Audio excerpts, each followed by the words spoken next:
Welcome back to ADHD is the New Black. I'm Stacey Michelle.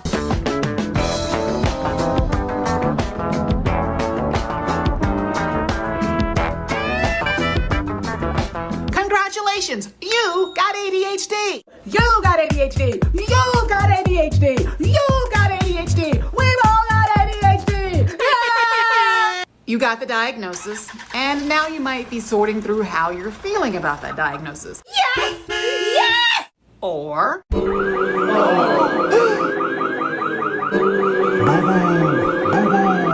whatever you're feeling about your diagnosis, it's normal. And you're probably thinking, but now what? Well, you've got two choices. It's time to play What Am I Going to Do About My ADHD? Thank you, announcer. There are 2 doors, and behind each door is a treatment option and the prize that goes with it. Yay! Let's meet our contestant, Felicia. Yes! Yes! Oh my gosh! Oh my gosh! Oh my gosh! Oh my gosh! Oh my gosh! Oh my gosh! Felicia, are you ready to play? Yes! Let's find out what's behind these doors. Felicia, behind curtain number 1, your ADHD treatment option is to do nothing.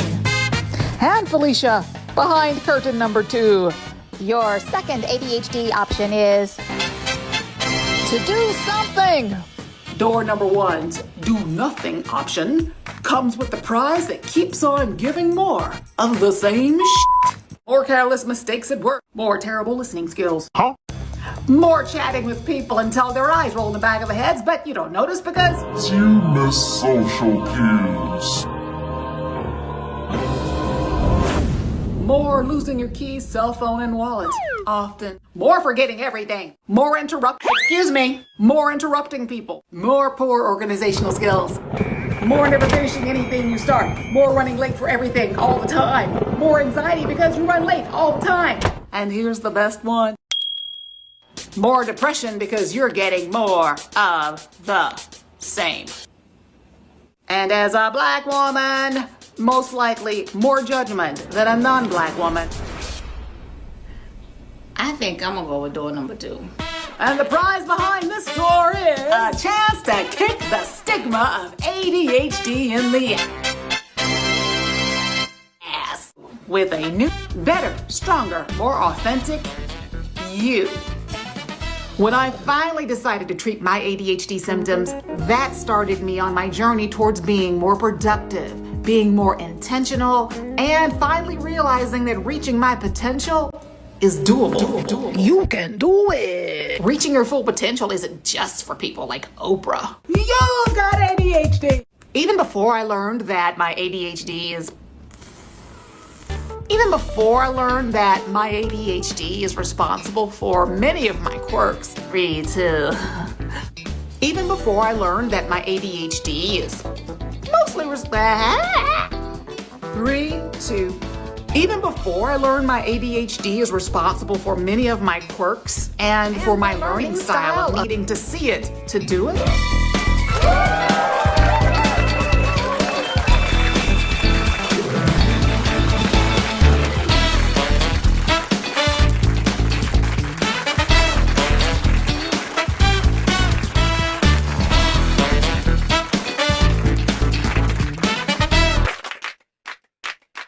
Figured out that I could learn anything if I was shown how or shown what steps to take.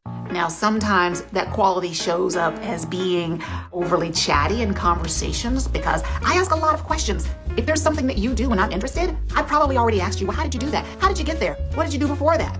My brain is trying to process steps to take, trying to reverse engineer the thing that you're telling me about that strikes me as interesting. Although I've been told before that it strikes other people as just being nosy. So, my sisters, if you're interested in getting your ADHD treated and you don't know the first step to take, here are some first few actionable steps that you can take towards getting your ADHD treated as recommended by professionals who treat adults with ADHD.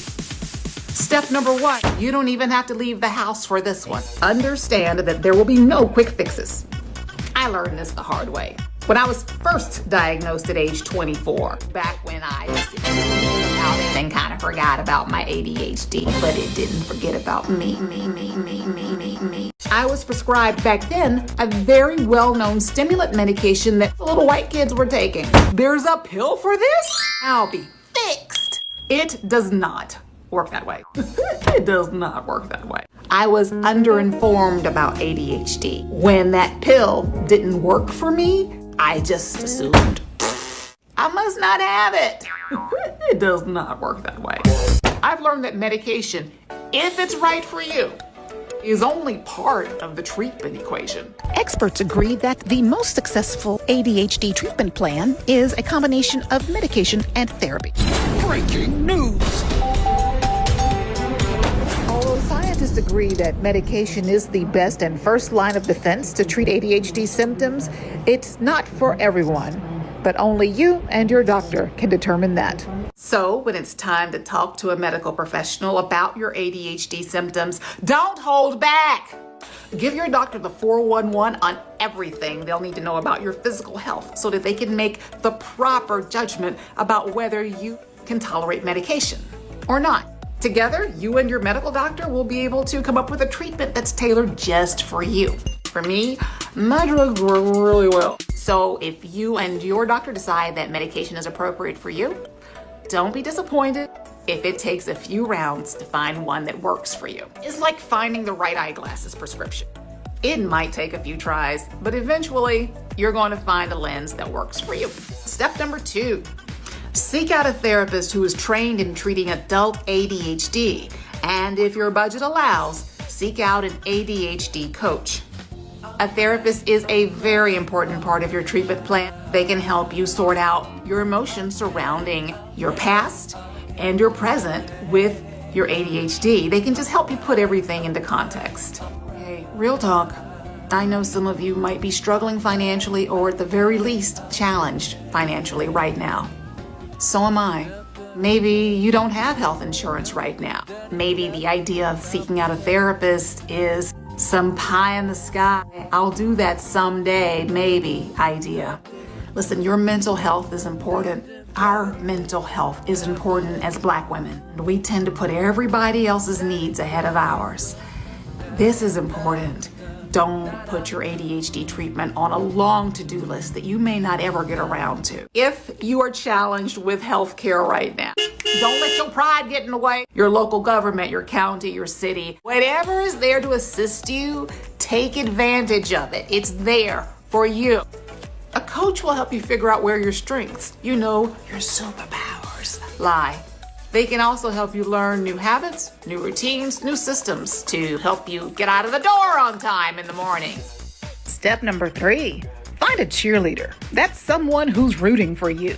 Hopefully, there's someone in your life who realized you probably had ADHD before you did, and they're still your ride or die. Listen, when your foot's in your mouth, you need someone in your life who knows your heart is always in the right place. Seek out a support system through your local chapter of C.H.A.D.D. That's children and adults with attention deficit hyperactivity disorder. In these times, it'll probably be a virtual meeting, but you know what? That's even better. You don't have to leave the house. You won't be late. Okay, I've been late to a few virtual meetings, but still, they understand. They have ADHD too. And we're all motivated to change what we can. If you'd like to seek out your local chapter of C.H.A.D.D. to find out when and where they have support groups, probably in your computer right now, I put the link at the bottom of the page. And number 4, just try to have a sense of humor about yourself. Laugh at yourself. ADHD can be really freaking funny. Maybe in the heat of the moment of looking for your keys that you lose every single morning and you're running late all the time while you're looking for your keys isn't the best time to joke about it, but eventually you will. Put those keys on a hook by the door and you can just laugh at how knuckleheaded it was to spend 5 or 10 minutes every single morning looking for your keys and your wallet and my sisters, that is it. Thank you for watching ADHD is the New Black. Hit subscribe and share this with someone who you think might need this information. Remember, you're worth it. Take care of yourself. Prioritize you and your mental health, and everyone around you will benefit from it.